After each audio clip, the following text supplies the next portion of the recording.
नमस्कार, आर्य study point YouTube channel में आपका हार्दिक स्वागत और अभिनंदन। दोस्तों, यदि आप इस यूट्यूब चैनल पर नए हैं तो तुरंत यूट्यूब चैनल को सब्सक्राइब करें लाल बटन दबा करके, तथा साथ ही साथ बेल आइकन भी दबाइएगा ताकि आप तक नए वीडियो का अपडेट पहुंच सके। थैंक यू दोस्तों।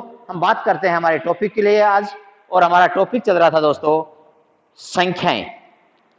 संख्या में दोस्तों हम 2 वीडियो पहले ले चुके हैं और नेक्स्ट वीडियो हमारे पास ये है जिसमें हम बात करेंगे आज अंकों के मान। दोस्तों, छोटे एग्जाम में प्रश्न आते रहते हैं। अंकों के 2 मान होते हैं। अंकों के 2 मान होते हैं।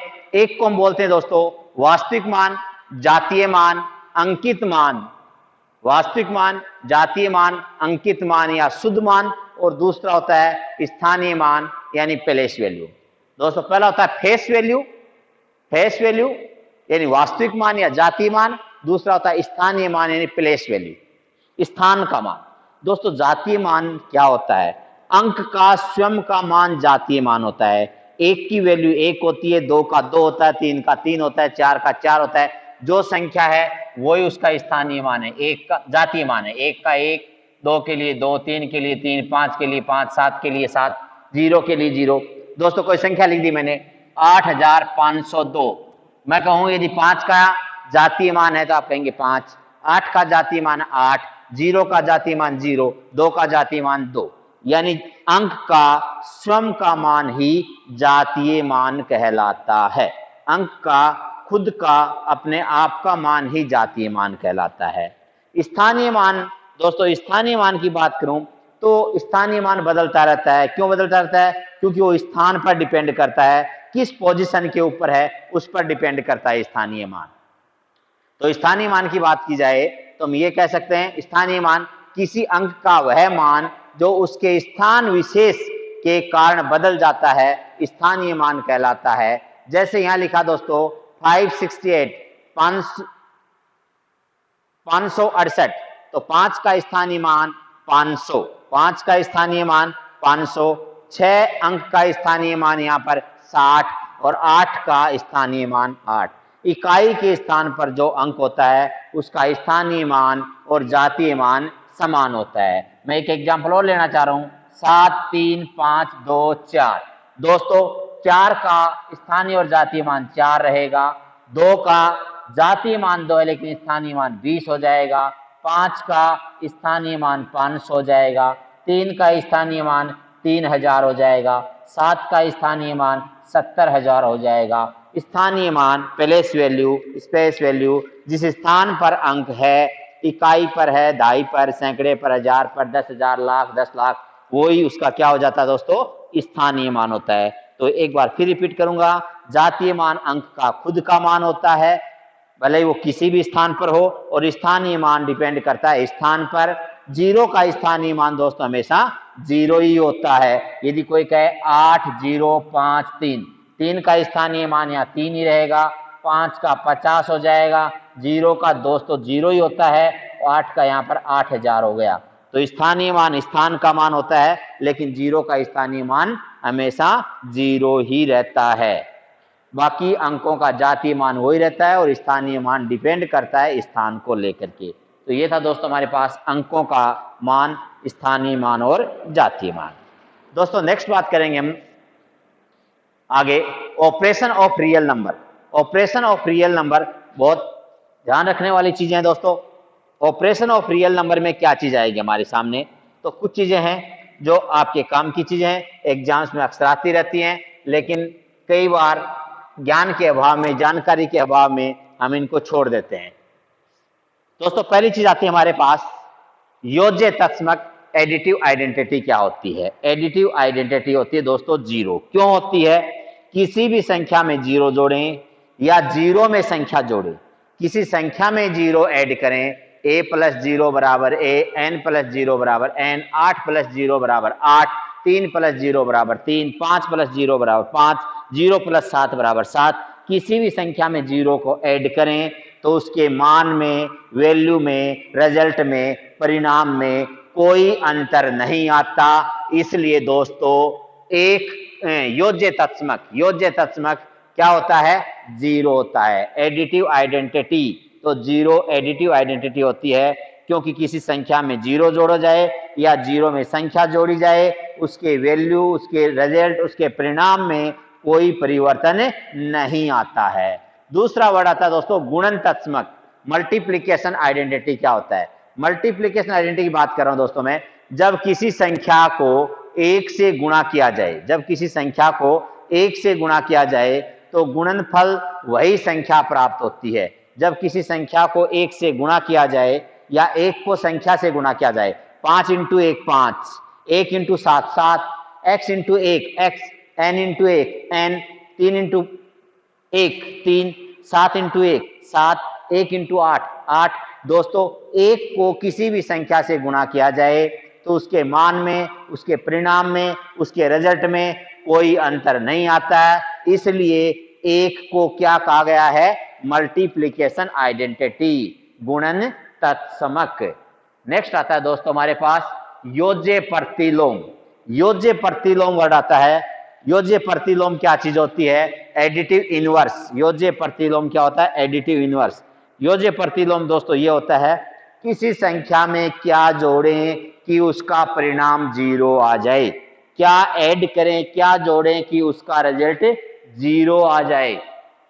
क्या कहा है, जब दो संख्याओं का योगफल शून्य हो तो वे संख्या एक दूसरे की योज्य प्रतिलोम कहलाती है। तो माइनस का प्लस होता है दोस्तों, प्लस का माइनस होता है। मैं कहूं 5 में क्या जोड़ूं कि जीरो आ जाए, आप कहेंगे -5 जोड़ दीजिए।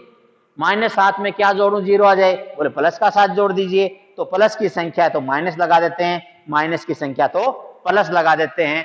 n का योज्य प्रतिलोम -n है, 7 का योज्य प्रतिलोम -7 है, 5 का योज्य प्रतिलोम -5 है, -11 का योज्य प्रतिलोम +11 है। तो योज्य प्रतिलोम किसी दो संख्याओं का योग यदि शून्य हो जाए तो दोनों संख्याएं एक दूसरे की क्या कहलाती हैं, योज्य प्रतिलोम कहलाती हैं। नेक्स्ट आता हमारे पास व्युत्क्रम प्रतिलोम या गुणात्मक प्रतिलोम या गुणन प्रतिलोम या मल्टीप्लिकेशन इनवर्स।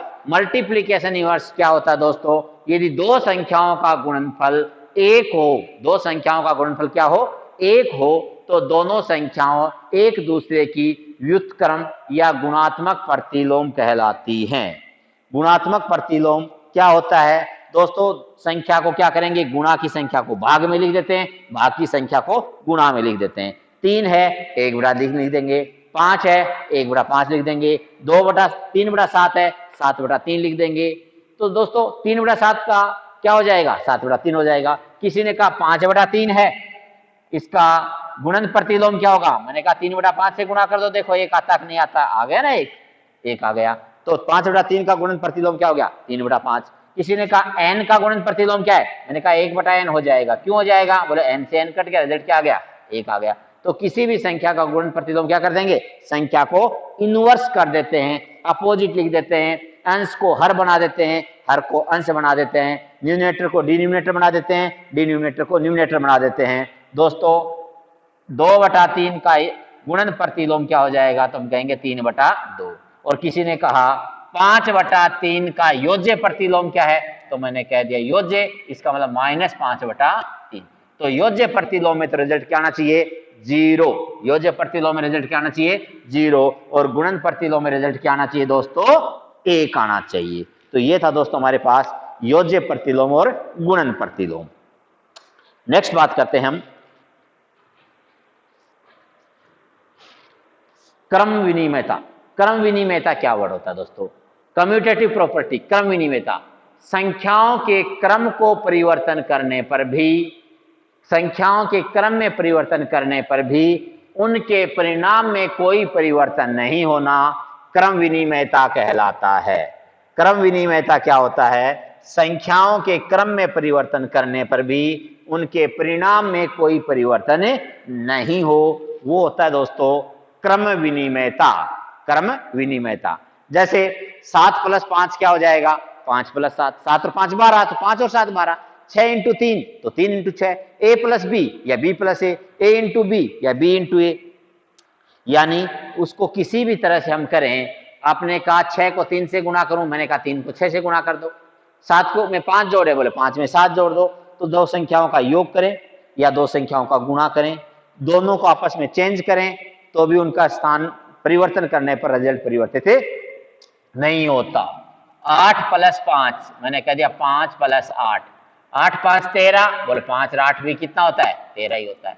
7 × 3, मैंने कह दिया बराबर 3 × 7, 3 को 7 से गुणा कराओ, 7 को 3 से गुणा करो, रिजल्ट में कोई परिवर्तन होता है? नहीं होता। दोस्तों किस पर लागू होता है? या तो ये प्लस पर लागू होता है या गुणा पर लागू होता है।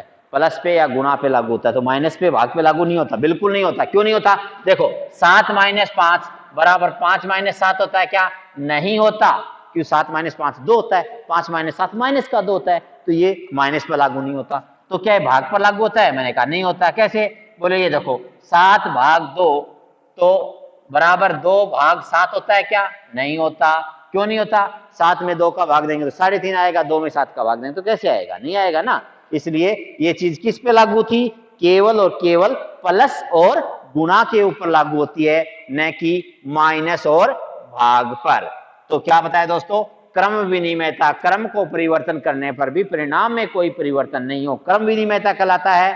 क्रम विनिमयता योग व गुणन के क्रम विनिमयता होती है, जबकि व्यकलन यानी माइनस व भाग डिवीजन में क्रम विनिमयता नहीं होती है। राइट दोस्तों। नेक्स्ट वर्ड आता हमारे पास साहचर्यता। साहचर्यता क्या चीज होती है दोस्तों? एक बार फिर देख लीजिए। एसोसिएटिव प्रॉपर्टी वो थी कम्यूटेटिव प्रॉपर्टी। एसोसिएटिव प्रॉपर्टी होती है देखो a + b bracket a + bracket b + c, यानी b में c जोड़े और बाद में a जोड़े, या a में पहले b जोड़े बाद में c जोड़े। देखो दोस्तों वापिस 5 और 4 9, पहले ब्रैकेट कॉल करते हैं तो 5 और 4 9, 9 और 7 16, यदि 7 और 5 12, 12 और 4 तब भी 16। यदि मैं गुणा की बात करूं a into bracket b + b into c is equal to a into b bracket के बाद क्या है? c। एक ही बात है दोस्तों। 5 4 × 5 = 20, 20 × 3 = 60, या 4 × 3 = 12, 12 × 5 = 60। दोस्तों ये क्रिया भी किस पे लागू होगी? केवल गुणा पे और योग पे ही लागू होती है, माइनस में और भाग में ये प्रक्रिया लागू नहीं होती है। तो दोस्तों दो चीजें यहाँ हमारे पास, कम्यूटेटिव प्रॉपर्टी और associative property. Associative property commutative property दोनों ही प्लस में और गुणा में लागू होती है, माइनस और भाग में लागू नहीं होती है। नेक्स्ट आता है दोस्तों हमारे पास डिस्ट्रीब्यूटिव प्रॉपर्टी। क्या आता है? वितरणात्मक नियम। डिस्ट्रीब्यूटिव प्रॉपर्टी या वितरणात्मक नियम क्या होता है दोस्तों? देखो a ब्रैकेट में क्या लिखा? b + c, यानी a को b से भी गुणा करेंगे और a को c से भी गुणा करते हैं, ab + bc। यानी यदि मैं डायरेक्ट करूं 5 और 2 7 किया 15 होता है दोस्तों, सॉरी 5 और 2 7 किया 21 होता है। यदि मैं डायरेक्ट करूं 3 × 5 = 15 और 3 दूनी 6, 15 और 6 भी 21 होता है। इसे क्या कहते हैं? Distributive property. डिवाइड डिस्ट्रीब्यूट कर देते हैं, क्या कर देते हैं? इसको डिस्ट्रीब्यूट करते हैं, यानी वितरणात्मक के नियम लागू करते हैं। और दोस्तों लास्ट इसमें दे रखा हमने संवर्त या क्लोजर प्रॉपर्टी। क्या होता है दोस्तों? इस पर भी एग्जाम में बहुत बार प्रश्न आते रहते हैं डायरेक्ट। क्लोजर प्रॉपर्टी क्या होता है? क्लोजर प्रॉपर्टी होता है, संवर्त का अर्थ है पुनः उसी प्रकार की संख्या प्राप्त करना। यानी आप कहेंगे प्राकृत संख्याओं को जोड़ें, प्राकृत आनी चाहिए, पूर्ण संख्याओं को जोड़ें, पूर्ण ही आनी चाहिए, सम संख्याओं को जोड़े सम ही आनी चाहिए, विषम संख्याओं को जोड़ो विषम ही आनी चाहिए, परमेय संख्याओं का योग करें परमेय ही आना चाहिए।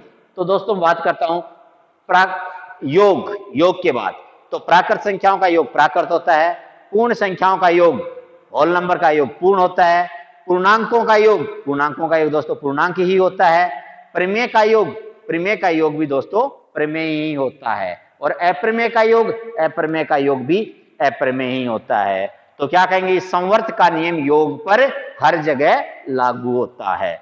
व्यकलन की बात करने दोस्तों, व्यकलन की बात करेंगे तो देखो माइनस में मैंने थोड़ी देर पहले बात की थी, प्राकृत संख्याओं के अंदर प्राकृत संख्या व्यकलन उन्हें उसी संवर्त का क्या था? उसी प्रकार की संख्या। तो मैं यदि कहूं प्राकृत संख्याओं को घटाएंगे तो क्या प्राकृत आ जाएगी? आ भी सकती है, न भी आए। इसका मतलब ये लागू नहीं होगा। क्यों लागू नहीं होगा? देखो दोस्तों मैं यहां बात कर रहा हूं, किसी ने कहा देखिए 8 - 3 = 5 प्राकृत है, और मैंने कह दिया 3 - 8 क्या आ गया दोस्तों? -5 प्राकृत है? नहीं है। ये तो क्या हो गया? पूर्णांक हो गया। तो गलत हो गया कि नहीं हो गया? बिल्कुल गलत हो गया, तो लागू नहीं होता। फिर हमने कहा पूर्ण संख्याओं पर, दोस्तों सेम चीज है, पूर्ण संख्याओं पर भी चीज लागू नहीं होती। लेकिन पूर्णांक पर तो लागू होगी, पूर्णांक पर तो लागू होगी। किसी संख्या में से कुछ भी घटा दो, ठीक है ना, या तो प्लस में आएगी या माइनस में आएगी, तो पूर्णांक के ऊपर माइनस लागू होगा और प्रमेय के अंदर भी ये चीजें लागू होगी। प्रमेय संख्या प्लस में भी होती है तो माइनस में भी होती है। तो पूर्णांक संख्या और प्रमेय संख्या के ऊपर क्या चीज लागू होती है? विकलन लागू होता है, जबकि प्राकृत संख्या और पूर्ण संख्या के अंदर माइनस लागू नहीं होता। गुणन की बात करें तो दोस्तों थोड़ी देर पहले से हम पढ़ते आ रहे हैं, गुणन प्राकृत संख्या को गुणा करेंगे प्राकृत आएगा, पूर्ण संख्या को गुणा करेंगे पूर्ण ही आएगा, पूर्णांकों का गुणा पूर्णांक ही होता है और प्रमेय संख्याओं का गुणा भी प्रमेय ही होता है। तो क्या काम ने, यदि योग की बात की और गुणा की बात की तो सबके लिए संवर्त है, व्यकलन की बात की तो प्राकृत संख्या और पूर्ण संख्या में संवर्त नहीं है, जबकि पूर्णांक संख्या और प्रमेय संख्या में संवर्त है। भाग की बात करेंगे दोस्तों, भाग, जब भाग बात करूं तो प्राकृत संख्या में प्राकृत संख्या का भाग दें, कोई जरूरी नहीं रिजल्ट प्राकृत संख्या ही आए, कोई आवश्यकता नहीं है रिजल्ट प्राकृत संख्या ही आए, तो संवर्त नहीं है।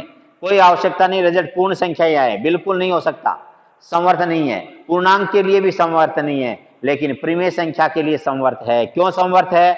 संवर्त है लेकिन शून्य के लिए संवर्त नहीं है। नीचे जीरो नहीं आना चाहिए, यदि नीचे जीरो आ गया तो गलत हो जाएगा, अन्यथा किसी भी संख्या, किसी भी प्राकृत संख्या, किसी भी पूर्ण संख्या, किसी भी प्रमेय संख्या, प्रमेय की बात कर रहे हैं, क्या कहा, भाग का नियम प्राकृत संख्या में लागू नहीं है, पूर्ण संख्या में लागू नहीं होता, पूर्णांक संख्या में लागू नहीं होता, लेकिन प्रमेय संख्या में भाग का नियम लागू होता है। लेकिन कब नहीं होता? शून्य के लिए लागू नहीं होता। किसके लिए लागू नहीं होता? तो प्रमेय संख्याओं में संवर्त का नियम केवल भाग में, केवल भाग में जब नीचे शून्य है तो लागू नहीं होता, अन्यथा हर जगह लागू होता है। पूर्णांक में भाग में लागू नहीं होता, पूर्ण संख्याओं में माइनस और भाग में लागू नहीं होता, और नेचुरल नंबर प्राकृत संख्याओं में किसमें? माइनस में और भाग में लागू नहीं होता है। तो दोस्तों ये था हमारे पास संवर्त की बात। दोस्तों एक बात मैं और करना चाहूंगा यहीं पर, पूर्णांक संख्याओं के अंदर एक बार प्रश्न आता रहता है कई बार, पूर्णांक संख्या प्लस में भी होती है और माइनस में भी होती है। तो माइनस की बात देखो, पूर्णांक संख्या 0 से 1 2 3 प्लस में भी होता है, -1 -2 -3 माइनस में भी होता है। तो दोस्तों याद रखिएगा, 0 के जितनी नजदीक होती है माइनस की संख्या उतनी बड़ी होती है, और 0 से जितनी दूर होती है उतनी माइनस की संख्या क्या हो जाती है? छोटी हो जाती है दोस्तों, छोटी हो जाती है। तो -1 सबसे बड़ा ऋण पूर्णांक, सबसे बड़ा नेगेटिव नंबर, और -∞ सबसे छोटा नेगेटिव नंबर होता है।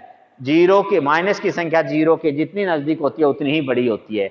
लेकिन प्रश्न ये न देकर इस टाइप से डाल देते हैं, पॉइंट -0.2 -0.2 का स्क्वायर -0.2 की पावर 3 एंड -0.2 की पावर 4।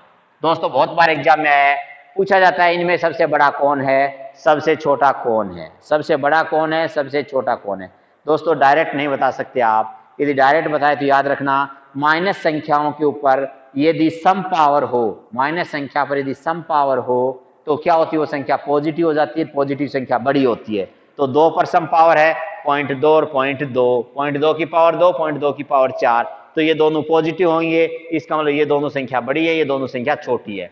अब बड़ी में इन दोनों में कौन सी बड़ी है?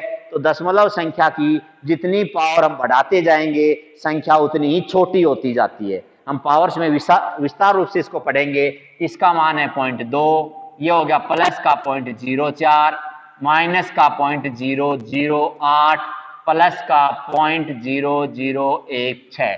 कौन बड़ा दोस्तों? 0.04 प्लस का, इसका मतलब ये सबसे बड़ा था, ये सेकंड नंबर पे था, ये थर्ड पे था, ये फोर्थ पे था। तो इस टाइप से भी पर्सनल एग्जाम से दोस्तों पूर्णांक के ऊपर आते रहते हैं। दोस्तों ये था हमारे पास कुछ संख्याओं के बारे में हमने बात की, जिसमें ऑपरेशन ऑफ रियल नंबर की बात कर ली हमने, और आगे बात करेंगे दोस्तों हम।